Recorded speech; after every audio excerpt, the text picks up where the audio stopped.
Good morning, and welcome to the first virtual Spina Bifida Education Day, hosted by the Spina Bifida Association and the Spina Bifida Program at the Medical University of South Carolina in Charleston, South Carolina. These education events are the result of collaboration between the Spina Bifida Association and Spina Bifida programs around the country. This October, there will be 3 more education days in Seattle, Lansing, Michigan, and Kansas City, Missouri. Please find more details about these education days on the Spina Bifida Association website. Because this event is virtual, we have participants from many states, Australia, and Tanzania. Welcome to all of you. My name is Judy Thibodeau. I'm a member of the Spina Bifida Association staff, and on behalf of all of the Spina Bifida Association staff, we welcome you. I would like to acknowledge and thank the planning team for this education day: Lisa Creelman, Megan Scallion, Christine Sangiovanni, Jenna Brown, and Juanita Panliner. And supporting the event today, Eric Miller from Mainline AV and Krista DiCaprio from Site Solutions Worldwide. We would not be here today without the efforts of all those named and the support of our generous sponsors for the entire 2020 Education Day series. Our gold sponsor, Medtronic; silver, Coloplast; bronze, Anchor Medical, and BD. If you would like to connect directly with our sponsors, please send your email contact info using the Q&A function on your screen. You may also visit our exhibit hall on our website at spinabifidaassociation.org. This web address will also be on the slides during the lunch break later this morning. And questions about and for our exhibitors, please use the Q&A function on your screen. The Spina Bifida Association has received a generous grant from the WITH Foundation in support of the 2020 Education Day series. The WITH Foundation promotes the establishment of comprehensive health care for adults with developmental disabilities, designed to address their unique and fundamental needs. Just an update on an action that you will experience: there will be an online poll before and after the first presentation for you to complete. Please do that for us. And now it is my pleasure to introduce Dr. Christine Sangiovanni, the director of the Spina Bifida program at the Medical University of South Carolina, who will introduce our keynote speaker. Good morning, everyone. It's my pleasure to present the keynote address for this morning. Dr. Jennifer Quealy will be presenting, and Dr. Margaret Huddlepole will be running the question and answer session following the presentation. Dr. Jennifer Quealy is a neuropsychologist who sees patients in Boston Children's Spina Bifida program and the Neuropsychology program. She also has clinical and research interests in the transition into adulthood and self-regulation, executive functioning, skill development. Dr. Quealy is a supervisor in the pre-doctoral internship program and the neuropsychology postdoctoral residency program. She completed her fellowship in pediatric neuropsychology at Boston Children's in 2005 and is an assistant professor of psychology at Harvard Medical School. Dr. Margaret Huddlepole is a pediatric neuropsychologist and assistant professor in the Division of Developmental Behavioral Pediatrics at MUSC Children's Health. She earned her doctoral degree in clinical neuropsychology and behavioral neuroscience from Georgia State University. She then completed a lifespan clinical neuropsychology residency at Emory University School of Medicine, followed by a postdoctoral fellowship in pediatric neuropsychology at Cincinnati Children's Hospital Medical Center. Dr. Huddlepole has training and expertise in how the brain and changes in the brain can affect thinking, learning, and behavior. She conducts neuropsychological evaluations for children and adolescents with many types of medical conditions that impact brain development and cognitive skills.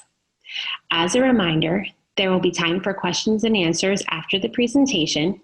Please type your questions in the Q&A feature at the bottom of your screen, and we will try to get to all of them. Thanks for that introduction. As we said, these slides will be available via email after the presentation so that you're able to access the information later. But our goal today is to talk about learning with spina bifida and what a neurocognitive profile typically looks like for patients who are born with spina bifida. So what is a neurocognitive profile? It's a very good question. The way that neuropsychologists talk about a neurocognitive profile is that it's a set of strengths and weaknesses that are commonly seen for patients that have a particular medical disorder. And usually this is due to a change in either underlying brain development early on, or sometimes due to the treatments that we have for different conditions or different medical incidents that happen throughout the life. And there's a lot of variability in childhood development. And so some disorders are pretty specific. For patients with spina bifida, there's a lot of variability. So there's often strengths and weaknesses that are pretty common, but how severely impacting those weaknesses are and how strong those strengths are tends to vary for each individual patient. Okay, but it's also important to consider that we inherit things from our parents and our families in terms of our strengths and weaknesses as well, and those are not erased by a medical condition. But they're inherited in the same way that they would be for any other child. And so when we look at strengths and weaknesses, we also have to consider what kinds of things are already present in the family. And we look at those in the context of the medical condition. Okay, so my goal today is to talk about those typical strengths and weaknesses for children with spina bifida and how that eventually develops up into adolescence and adulthood. And then we'll think about each individual person in terms of their strengths and weaknesses within your own medical care team, okay? All right, so the typical neurocognitive strengths that we see for patients with spina bifida are very strong vocabularies. They often know a lot of words. They start talking earlier sometimes than other children. They're very good experiential learners. They do great with routines. Anything that they've rehearsed or learned in the past, they're usually able to demonstrate. Socially, they tend to be very friendly, outgoing. They do particularly well with adults. They can wow any school staff and administration into all adoring the kids universally as small people. And then with academics, we often see that reading fluency is quite strong and that they tend to do better in social sciences than in some of the math or science classes. Now, of course, there's exceptions to every rule, but these are the most common strengths that we see. In terms of the more common weaknesses that we see, the challenges are around information processing and how vulnerable patients can be with large information processing loads. So if there's a lot of information, or if the information is very complex and not broken down. And then we can see executive functioning skill deficits as well. And I'll talk more specifically about what these are, what executive functioning skills actually are. They're very trendy right now, so we hear about them a lot.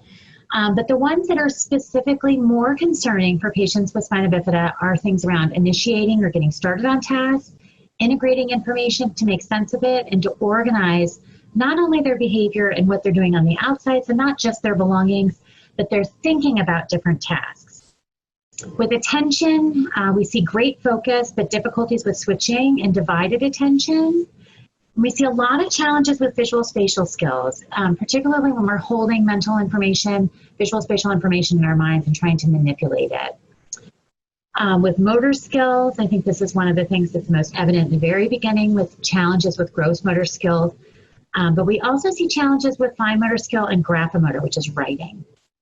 And then in terms of academics, we see more difficulties with math, writing organization and production, and then some topics like geography, things that are very visual spatial in nature. All right, so the details. What I'm going to do is walk through the different domains that we would typically provide an assessment for if we were doing a neuropsychological assessment for a child or a young adult with spina bifida, okay? So attention is one of the first things we look at. If you can't focus and pay attention, it's very hard to complete the standardized measures that would be in our assessment. And attention is the ability not just to focus on what's in their environment, but also knowing what to ignore in their environment. And that part of attention is very important. If I can give an example of just evolutionarily, if we were like a little fox running through the woods looking for a bunny for a snack for lunch, we also have to pay attention to the fact that there might be a lion 4 steps behind us. So we need to be able to focus on what's important and also when we need to shift and pay attention to other things. So focusing tends to be a strength for a lot of our patients, so much so that shifting attention is hard. I'll have parents complain that like the smoke detector could be going off and their child is still focused on television. Dividing attention is also hard. So multitasking to a level of like being able to do two things at the same time, kind of listening to the teacher and listening to Timmy next to you who's still talking and hasn't been quiet. But if we see actual diagnosable problems with attention, it's typically inattention, not hyperactivity. So if we have a diagnosis of ADHD for our patients, it's typically the inattentive type, that they appear distracted and not focused. And it's typically because they're not focused on what everybody else wants them to be focused on in their environment. One of the things that I think is super important about attention is that oftentimes for our patients who become overwhelmed by too much information or confused by instructions will look like they're not paying attention because they're not doing what you're asking them to do. But they are actually focused on what's going on around them, even the most appropriate thing. They're just completely overwhelmed. And so to give you an example, if I dropped you off in China and told you to meet me at a certain restaurant, and you were trying to understand the language, read signs in a language you don't understand, and read maps that don't make any sense to you, you would also appear inattentive, but you don't actually have an attention disorder. You're just having a hard time processing what's going on around you. And that's a really important factor for us to consider when we think about intervention. So in terms of information processing style, we tend to take it in detail focused or very linear in our information processing style. So we break apart large amounts of information and we focus on smaller little tiny pieces and we go linearly. So bit in order.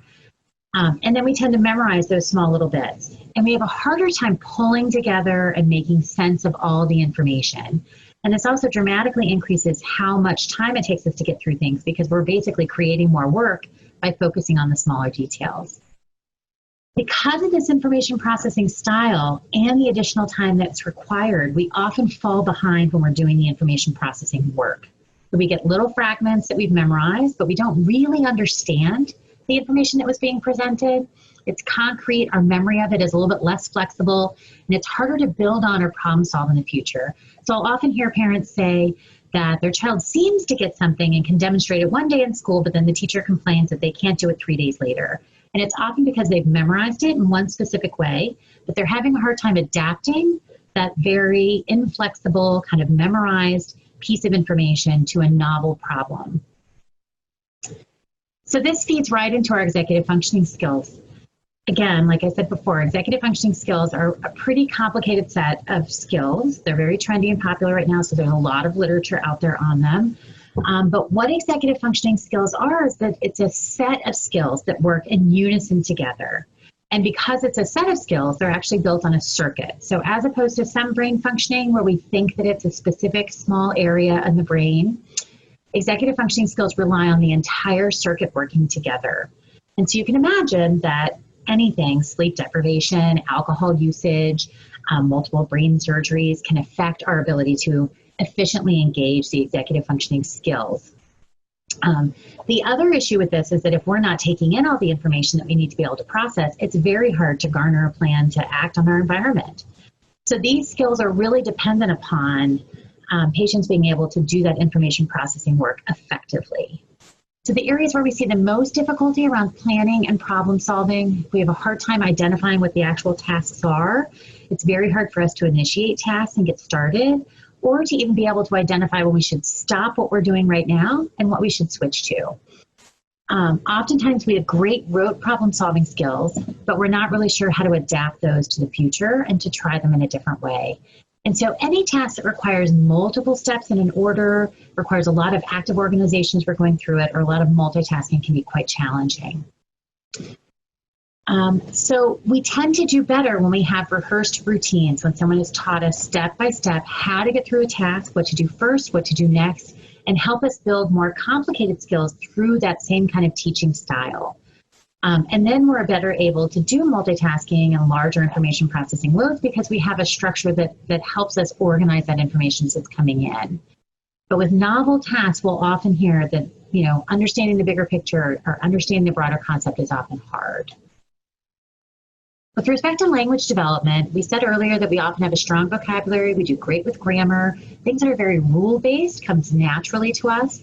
We have more difficulty with tasks that require kind of active information processing and understanding, whether it's pulling together nonverbal communication with verbal communication, whether it's understanding a concept that's less tangible and a little bit more, conceptual or something along those lines. And it's hard sometimes for us to organize information as it's coming in. So we see this in later grades with things like note-taking. We're listening to all the words that are coming in, but we can't identify the ones that are most important to prioritize to write down when we're taking notes. Because of that, verbal information and verbal memory can sometimes be limited just because of the way that we're processing information. If we're very focused on the details and we're missing the bigger picture, how we're storing information in memory can be more limited. And then it's harder for us to find it again later. So I wanted to go through the different kinds of visual reasoning skills because there's 3 different domains, and I think they often get lumped together, which makes it harder to understand where our strengths and weaknesses are in this domain. There's visual perceptual skills, which is usually a visual image or picture that's somewhat meaningful. So if we look at this little sequence here and it goes penguin, elephant, monkey, penguin, elephant, like what goes there, and you have to choose from down here, you can hear me solving this problem with language. I'm looking for the pattern and language. And I can go back and look at the pictures, but I'm still labeling them using language. That use of language really helps out patients with this profile because they tend to do better with language. That helps them learn and understand information. So they're able to be quite successful when they're using meaningful pictures and things that make sense using language to support them. Visual construction skills are building, like this little complicated Lego car, or making block towers when we're a little bit younger. Those tasks are more challenging because they're not as inherently meaningful. The little dots all over the top of a Lego car and a black and white schematic drawing are not super easy. I would also equate in the adult world IKEA furniture with the little guy like scratching his head, like super not helpful because there's no words.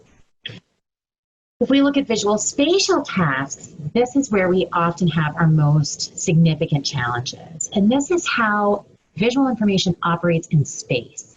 And so there's an additional layer of not meaningful visual information because we can't use verbal labels to explain it, but now we have to move our bodies through it as well, oftentimes. So I gave a couple of examples here.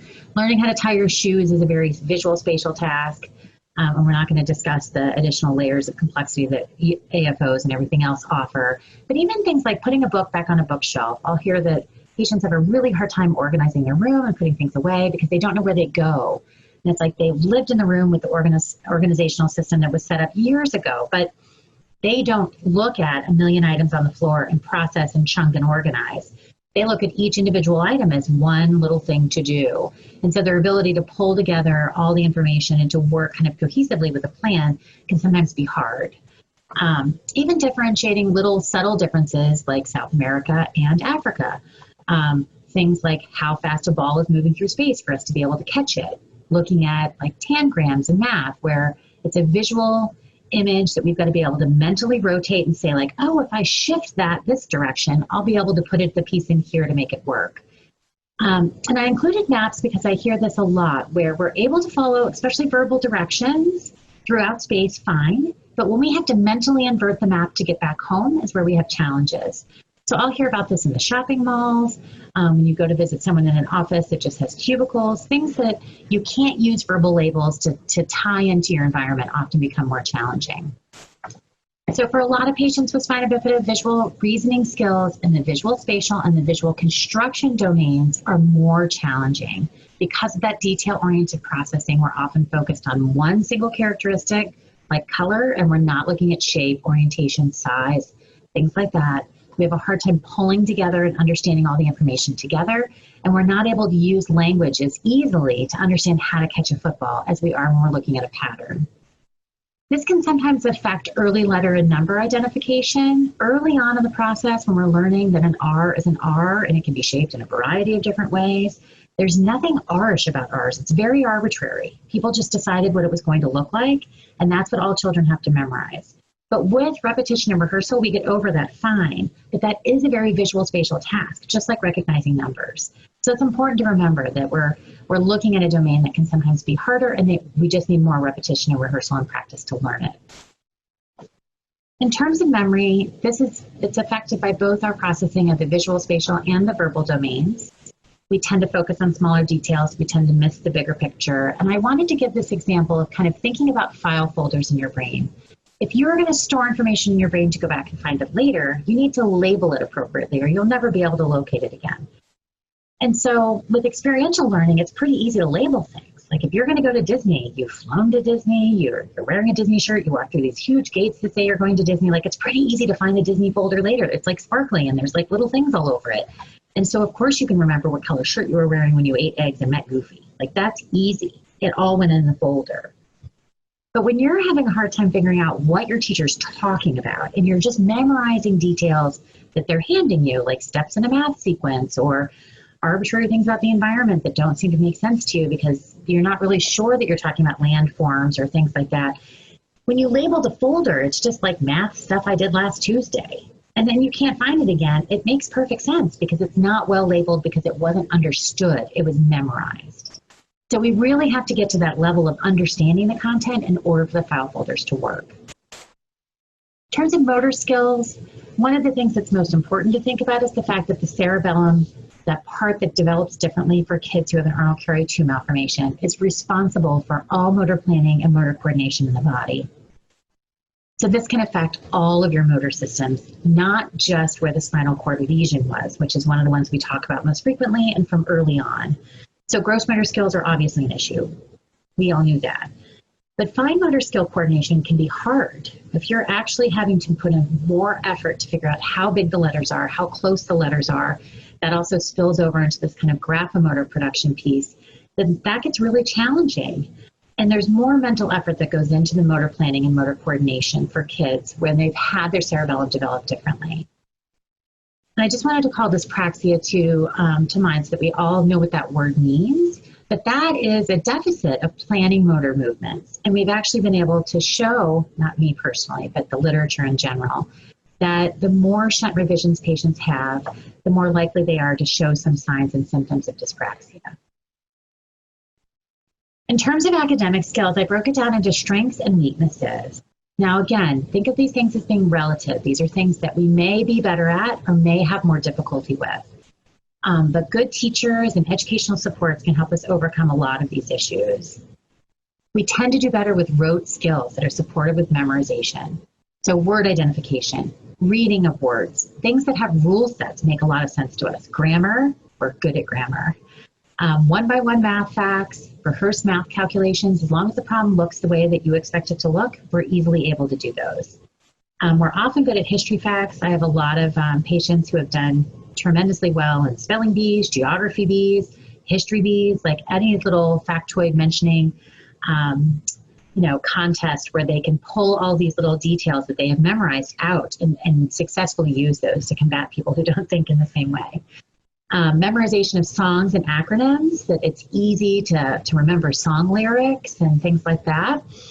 And then we learn best with reinforcement of structure. So if there's a method to doing something and we're taught the method, we do quite well. Where we have more difficulties when we've got to be able to shift and creatively think about a strategy or a different methodology of completing something.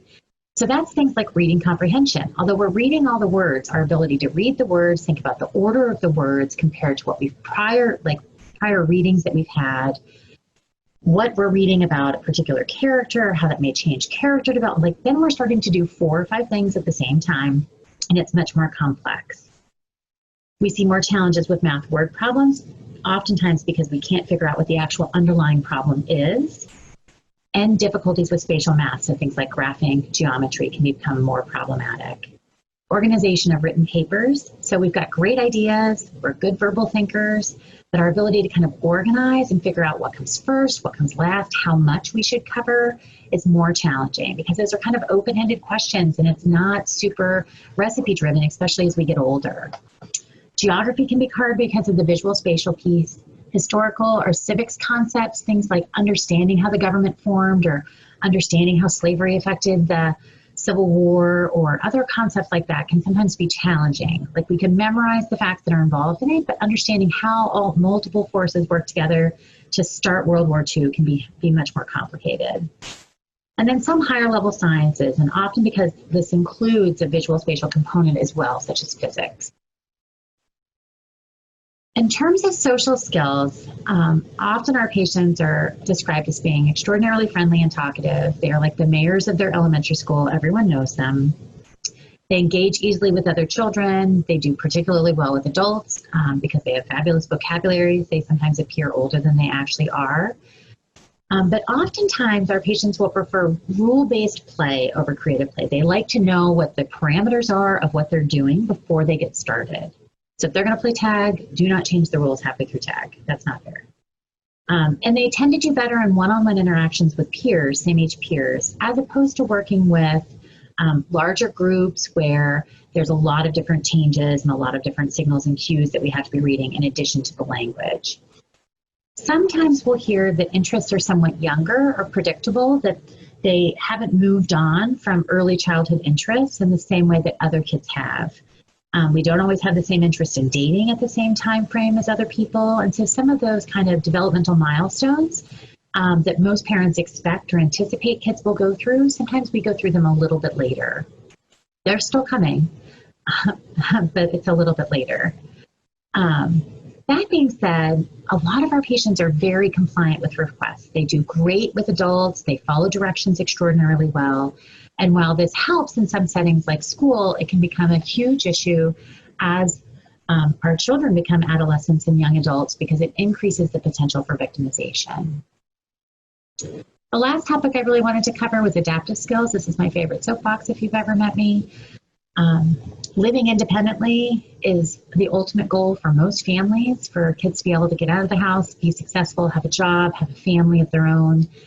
And it really doesn't matter how strong your physics skills are if you don't feel comfortable with your child leaving the home, or you as a young adult don't feel comfortable living independently or living safely, or being able to have a job that you can be successful at.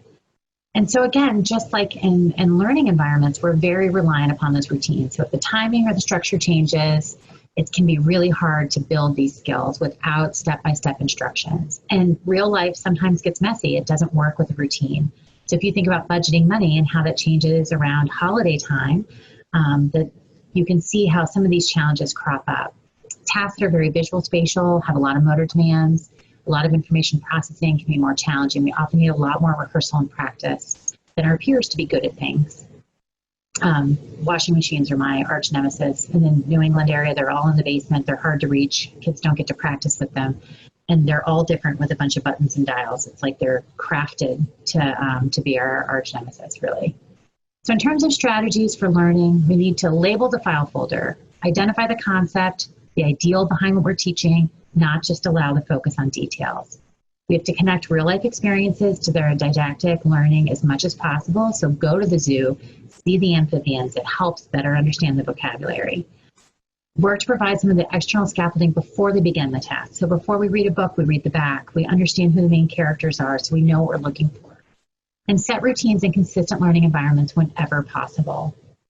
And in terms of in school, a lot of students require some supports through a 504 plan or special education services, but one of the most important things for a lot of our patients are teachers that are highly organized and very structured, who use this kind of systematic, routine-driven learning style or teaching style in the classroom, because it helps them and helps our students be able to focus more on the content and less on the approach. So teachers who easily change their mind about how they're going to do things, move the time of dates or of exams, who teach in a different strategy or a different style all the time, or come up with these creative projects to do, oftentimes make learning environments more challenging for our students and patients. In terms of work, once we're out of school, some of those same strategies apply. We do better when we're given step-by-step instructions, when people write down what they want us to do. And there's a big piece of self-advocacy, both in college and in the work environment, where young adults need to be able to say, I work better with written instructions. Can you send this to me in an email? Or having someone show them a completed model of the project that they're working towards. But also using people like job coaches or supervisors to watch your workflow and be able to offer suggestions. Diligent and kind of dogged work ethics are very common for patients with spina bifida. And they will work and work and work until they get the job done. But if we can find a way for it to be more efficient, we can shift their strategy or approach a slight bit and make them much more successful. That's our ultimate goal. And so 504 plan accommodations also exist in the workplace for that reason. So to be able to use those to better support your advocacy efforts at work. Ongoing evaluation is also super important. Sometimes we have medical conditions or require treatment in later ages that affect how skills develop. Sometimes earlier changes in development or interventions can really affect how we acquire skills. So using therapists throughout the lifespan to be able to target areas that we need more help and support with, to be able to better support these skills and acquisition of these skills later on, okay? And to continue to think about independent functioning, we can't just focus on school and ignore the life stuff, expecting that to just come as kids get older, because it doesn't. They actually need more support, strategies, repetition, and rehearsal than other kids.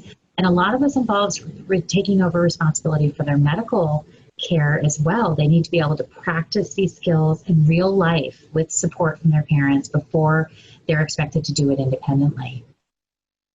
So in terms of how we can support independence, what we want to be able to do is to build repetition and rehearsal of skills and routines as consistently as we can, step by step. And we also have to acknowledge that sometimes the way that our patients are thinking about these skills or want to do a certain task may be different from how we do it, but not inherently wrong. So if they want to send a text message and a photo of some sore that they've got on their foot to their orthopedic doctor, like that's totally fine. And in the medical system now, we're able to accommodate those things, even if you or I would have made a phone call because of how we were taught to engage with the medical system. So sometimes thinking out of our own comfort zone is really important. The next series of slides, I'm just going to kind of hit the highlights on, but I went through a series of different important independent living domains and kind of worked with a step-by-step progress through these skills. There is some area where most patients can fall on this continuum on each of these slides, and it helps identify what the next step may be. And there might be multiple steps in between or things like that that make this a little bit different, but to think of this as being a developmental progress. No one wakes up the next day suddenly able to manage their medical care independently. Like, you have to work at this. So in terms of daily living skills, we start out by being aware that they exist. Most kids who are 4 or 5 can walk you through the steps of being cast, but they can't do it yet. And as we get older, we want people to be able to do their general routine every day, regardless of the setting. That's the goal. In terms of health self-assessment, being able to say which parts of my body are affected, what kinds of doctors do I need, who do I need to see, how often. It's usually taken care of for children, but adults are really expected to be able to do this quite independently. And if they're presenting in the ER in an adult facility where people don't know them and they're in pain, that's not the time to be figuring out what surgeries they had or whether or not they can remember this. They need to learn and practice before they get there. Communication with medical providers really relies on patients feeling empowered to be able to lead their doctor's visits, to know what to ask, to know what the different subspecialties that they see and what they're focused on, and how they can provide information to their medical staff that they're working with. Right? So here we actually have an extra credit, like with that they can throw their parents out to ask a question that they may want to ask their doctors. Use of medications and medical supplies and equipment. Can they actually order any of their supplies? Can they fill prescriptions on their own? Do they know who these things come from? Because if they can't do these pieces independently, really living alone is going to be a concern that they won't be taking these medicines or have adequate supplies to maintain their health. Understanding the legal ramifications of having complex medical care, including insurance, medical records, being able to access those things. Can they tell others if they have a guardian or if they have a healthcare proxy and who that person is? Do they understand some of the lingo? And I actually, I use the photo albums on cell phones to help out patients who have a hard time with communication around this, but can remember that they have photos of their pill bottles or photos of guardianship stored so that they can share that information in ER with another doctor. And then the last topic that I always like to make sure that we cover, because I feel like sometimes in school we opt out of some of this health programming so that we can spend more time in special education to support around core academics. But our patients are at very high risk of victimization because both their compliance with adult requests, their desire to be accepted by others, and just that they have been disrobed uniformly for medical procedures and things like that throughout their lives. So having patients be able to understand what the rules are, understanding how drugs and alcohol can affect their body, having an awareness that sometimes people do things that are not in our best interest or most, it's very important for us to be able to talk about those things. All right, so that is the presentation. We're going to move now to the question and answer session. I want to thank you guys for your time and your attention. Hi, thank you for joining us, Dr. Hudapal. Of course, yeah. Would you like to take some questions? Yes, I would be very happy to take some questions. Very good. Well, one of the first questions we have is, how can I tell which weaknesses my child might have? Okay, that is a great question, actually. So from my perspective, one really good way to find out what weaknesses your child has and what strengths they have is to actually undergo a neuropsychological evaluation. So that's what Dr. Quealy was talking about throughout her presentation, where you come for an evaluation and we do lots of different cognitive tests that assess those cognitive areas and will tell us a lot more detail about what aspects of cognitive skills your child is strong with and what areas they might struggle with. So that's kind of the most official way to find out what your child's strengths and weaknesses might be cognitively. Other ways are, just to kind of watch them in day-to-day life. Usually when parents come to see me, parents are the experts on their child, so they see them day to day, hours in and out, and they come to me and they already have good insights into what their child is struggling with. So they can already tell me, that their child can get really focused on something and in the zone, but then not notice that other things are happening, or their child is, really struggling with handwriting and getting, so frustrated in school anytime writing is involved that they just kind of shut down and give up. So they're already kind of noticing usually when they come see me what their child is struggling with. And we're able to talk through those things, and then we kind of come up with an official list once we do the evaluation. And I provide the information in the feedback session and in the written report. Thank you.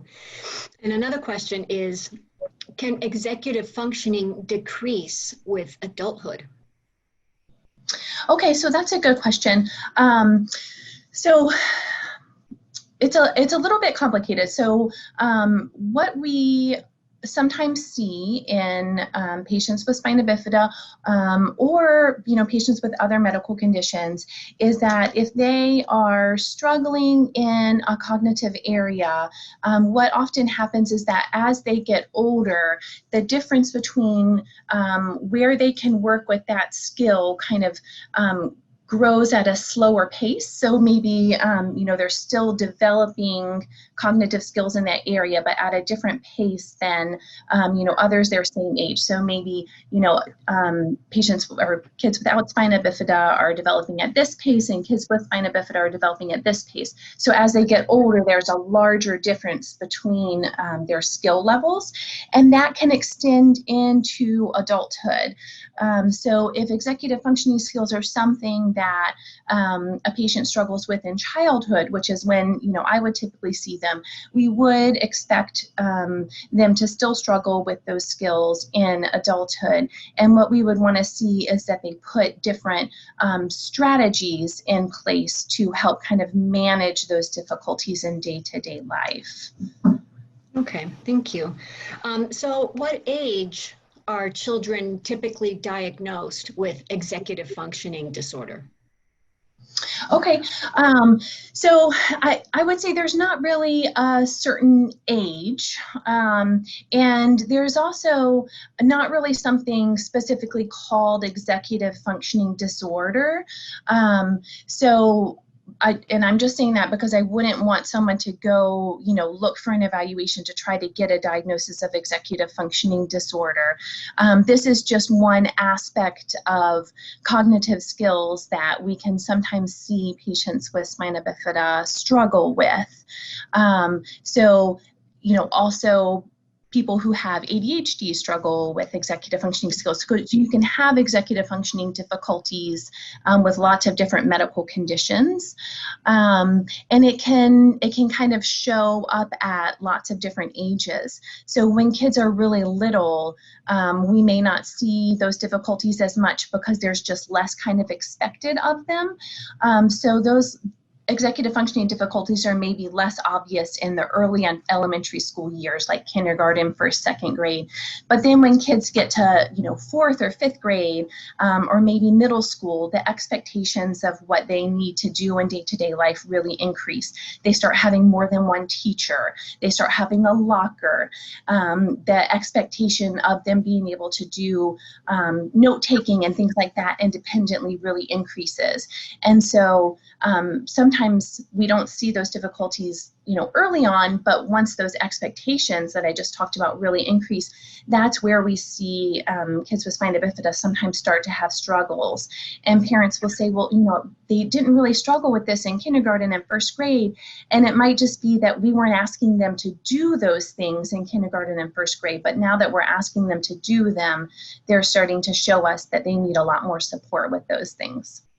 And so now we have a question from an adult. And he says, how do we prevent the stifling of strengths by assuming weaknesses throughout life? I'm an adult with spina bifida. I have been told all my life that I am weak at math. But in the workplace, coworkers who don't know that history of spina bifida thought I was good with math skills, perhaps because I have Excel and other computer platforms to adapt to my weaknesses. That is wonderful, actually. That sounds like, you sound like an individual who has really figured out how to use, different systems in your life to your advantage. I would say you're a shining example of, how to adapt and how to, figure out strategies to help make your environment or, maybe what are perceived weaknesses go more easily for you. This is what we want actually for all of our patients, is to figure out what strategies can we use, can we set up in their day-to-day life to help them in the areas that they might be struggling with. And it sounds like you have figured out a good way to do that. So along those lines, actually, another question was, so how could employers or human resource departments either accommodate or at least be aware of adults who might have some trouble with processing information, accomplishing multiple tasks? Are you familiar with any stories about that? So I really just work with kids, so I don't have adult stories specifically, but I'm going to build on something that Dr. Quealy said in her presentation, which is that using those self-advocacy skills is really important. And so, this is important in kids as well, especially kind of middle school, high school years. But, once kids are, or once patients are, in college and they're expected to really be functioning, more independently, or they're in the job force, the workforce, being able to advocate for yourself is really important. Having those conversations early on with your direct supervisor, with folks in HR about, I am a really hard worker and I want to do well in this position. These are the things that will help me do well. I need to know expectations ahead of time in writing. So then, I can take those home, or I can, look at them in my office and study to know what to do. I need to be able to work at my own pace. And if I need to ask for more time, I want to know now if that is okay. Another thing that can be hard sometimes is similar to like pop quizzes when you're in school. It's very hard for patients with spina bifida to deal with pop quizzes because they need to kind of know expectations in advance. So same thing in the workplace. If there's going to be a change or a new expectation, just give advance notice of that so a person can figure out ahead of time how to adapt to that and kind of think through what are the different ways I might be able to adapt to that, and so they don't feel a lot of on the spot pressure. Okay. So those are just some examples. Awesome, thank you. We have a few more. So are there exercises or processes that help cognitive growth in these areas where spina bifida patients struggle, or are there strategies to consider or talk to a medical professional about? Okay, yeah, that's a good question. So we usually think of it more as what strategies can we implement to kind of make changes in the environment to help someone with the areas of weaknesses that they have. There's really not much research or support around like brain training, for example, to improve specific cognitive skills. So there are some programs out there that say they can improve, memory skills or processing skills. And when you dig into the limited literature about them, there's not great support that they are helpful in the long term. So really what we talk about is those accommodations and those supports in day-to-day life to help people with what their weaknesses are. Cool. And for those who were not evaluated in childhood, can the evaluation be done in adults? Absolutely, yeah, that's a great question.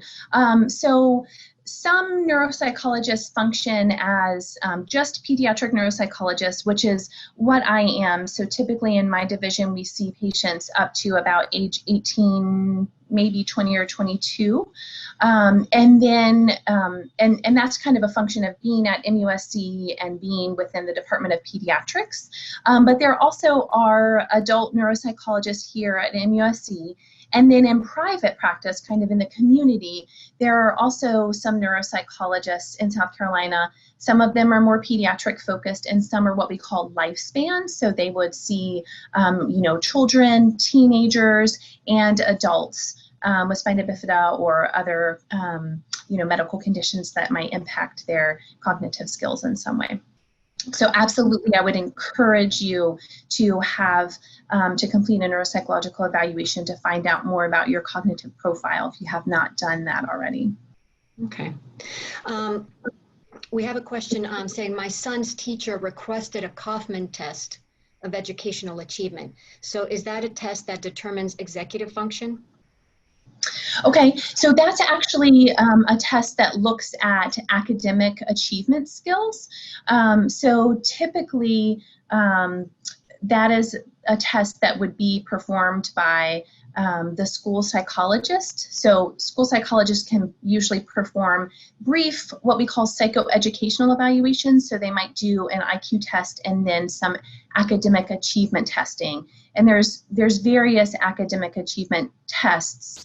The Wexler, the Woodcock-Johnson, the Kaufman is one of them, but it will not at all look at executive functioning.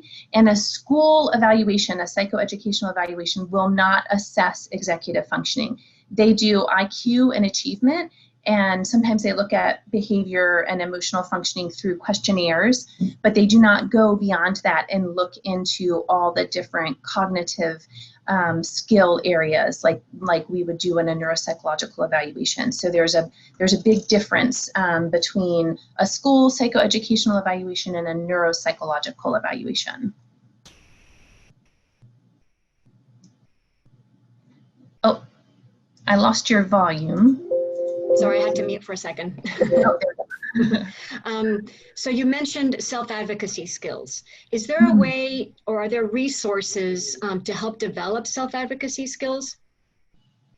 Oh, that's a good question. I wonder, I have not explored everything in a while on the Spina Bifida Association website, but I wonder if maybe there are some resources on there about that.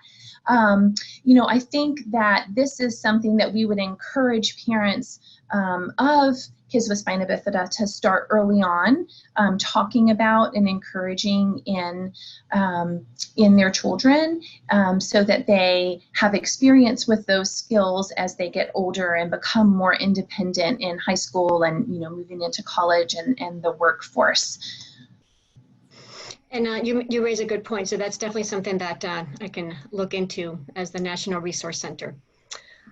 So do all people with spina bifida have Chiari malformation? And do you know if that is always associated with hydrocephalus? And I don't know if that's something that you would know. Do you know? Yeah, that's more of a medical question, I would say. Yeah, they do have Chiari malformation, and I believe it. And I believe usually it's associated with hydrocephalus. Most of my patients have a VP shunt that's been placed to help with the hydrocephalus. Yeah, but for a more in-depth answer to that question, I would definitely ask a medical doctor. All right, so we'll hold that. We'll go back to that question then later on today. And then given that there's an increased incidence of sleep disordered breathing in persons with spina bifida, have there been some studies correlating this with executive function problems? And do you recommend sleep studies in persons with spina bifida who have executive function issues if they haven't had them already? That is an interesting question. I see that came from Mike. And Mike, I will admit this is not something that I know very much about. Now that you've asked it, I'm really interested to dig into the literature a little more. I have not seen specific literature about this. There are some sleep studies, sleep and cognitive studies happening in kids out of Cincinnati Children's, I know, but they are not with patients with spina bifida. But certainly if you have sleep disordered breathing, sleep apnea, or something of the sort, I would definitely suggest a sleep study if you haven't already had one. Okay. Carol is asking, typical ADHD medications have not worked for my son. Are there other medications or supports for folks with spina bifida to help with focus, or is it just related to strategies? Oh, that's a good question. So, I, not being a medical doctor, I don't know as much about ADD, ADHD medications. I know there are some that are considered atypical ADHD medications, so like non-stimulant medications. So if you haven't tried those with your son, that might be something to ask his doctor about. So these would be non-stimulant medications. I believe guanfacine is a common one. So that would be one kind of medication route to look into. I'm sorry that the stimulants haven't worked for your son. In terms of what else we would recommend or try, yes, they really are kind of strategy and behavioral modification based. And what I usually recommend is working with a behavior therapist. And you can usually find a behavior therapist either through community mental health or, kind of in the greater Charleston area, we have some more resources just kind of being more urban. There are some different community providers that have behavioral therapists, and they can work on attention management and kind of behavior management related to like impulsivity or hyperactivity, if that's something that your son struggles with, and also give you as a parent some strategies for how to help those behaviors at home. Sometimes they can kind of pull in a teacher so that they can work with the teacher or give the teacher some ideas about strategies in the classroom as well. Okay, great. Thank you. We had another question earlier, which was graph motor was mentioned in the presentation. Can you say what that is? Yeah, absolutely. So graphomotor skills really refers to like pencil skills. So it really just means using a pencil. So for all of us, usually this means handwriting, learning how to write as you go through school. And this is something that can be really hard for individuals with spina bifida because of, like Dr. Cooley talked about, changes in how their cerebellum has developed, and that directly impacts fine motor coordination and control. I will say, in my practice, I don't typically use the term dyspraxia. I often give the diagnosis developmental coordination disorder. So this means individuals who have had delayed fine motor skills when they're young and are having, current difficulties with fine motor skills. So maybe kids who had trouble developing their pincher grasp when they were little, they're struggling with figuring out how to do buttons on their own, or getting a zipper started to zip up a coat or a jacket, or having trouble using utensils. And then they get into school and handwriting is very difficult for them, just maybe even learning how to hold the pencil, learning how to form the letters, learning how closely to space the letters. All of those things really involve fine motor skills, and that's something that a lot of individuals with spina bifida can struggle with. And we have one more question, which again, I'm not so sure that we might know the answer to, but do all employers have a 504 plan? And just mentioning that, he's an adult and that he had these services in college, well, in school and in college and graduate school, but didn't know if it was a possibility in the workplace. Yeah, so like I said, I'm a pediatric neuropsychologist, so I know less about kind of the adult world. I have to say this is not a term that I have heard used in terms of the workplace, the term 504 plan specifically. Certainly HR departments can offer accommodations and supports if you go and talk with them about what you need. I don't know that they would call it a 504 plan, but certainly individuals with spina bifida and other, medical conditions are able to talk with their HR department about what accommodations and supports and services might be helpful for them to be able to do their job the best that they can. And also too, just, one more thing, it could be contacting whatever might be the local or the state Department of Vocational Rehabilitation. Yep. Because they are probably aware of, what might be the equivalent of the 504 in an employment setting. Yes, absolutely. Okay, well, those are the questions that we have, and I think that's it, unless anybody has one more. Are we done? All right, well, thank you everybody for sending in your awesome questions. Yes, thank you so much. Thank you so much, Dr. Hudapol. Appreciate it. Oh, you're very welcome. It was my pleasure.